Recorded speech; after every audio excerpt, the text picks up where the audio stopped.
சிறகடிக்க ஆசை சீரியல் நெக்கான எபிசோடில் முத்து மீனா 2 பேருமே ஏசி வாங்கிட்டு சத்யாவோட வீட்டுக்கு வந்திருப்பாங்க. அவங்க மாமியார் எதுக்கும் அவ்வளோ வீண் செலவு, உங்களுக்கு கடன் நிறையா இருக்குல்ல அப்படின்னு சொல்லும்போது, நம்மளை நம்பி ரேக்கா வந்திருக்கா, அவள் எவ்வளோ பணக்கார வசதி வாழ்க்கை வாழ்ந்திருப்பா, அதனால எங்களால் முடிஞ்ச சின்ன கிஃப்ட்டு அப்படின்னு சொல்லி கொடுப்பாங்க. அதுக்கப்புறமா மனோஜ் வந்து ரோஹிணி வீட்டுக்கு வருவாங்க.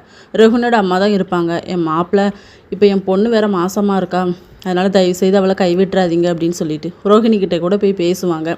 அப்போ இதுதான் உன் குழந்தைன்னு உனக்கு தெரியாதா அப்படின்னு சொல்லி கேட்டால், எனக்கு தெரியும், ஆனால் இப்போதைக்கு நம்ம யாருக்கிட்டையும் சொல்ல வேண்டாம், எங்கள் வீட்லேயும் சொல்ல முடியாது அப்படின்னு சொல்லிட்டு, நான் சொல்லனாலும் என் வயிறு காட்டி கொடுத்துரும், இந்த பிள்ளையை நான் அப்பா இல்லாமல் வளர்க்க விரும்பலை அப்படிங்கிற மாதிரி சொல்கிறாங்க.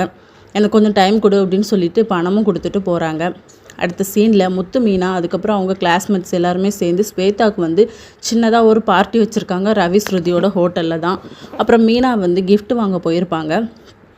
வந்ததுக்கப்புறமா ஸ்வேதா எல்லாருமே பேசிக்கிட்டு இருப்பாங்க. அப்போ பொண்ணுங்களை வந்து வேலைக்கு அமுச்சு விடணும் அப்படின்னு சொல்லி டாபிக் வரும்.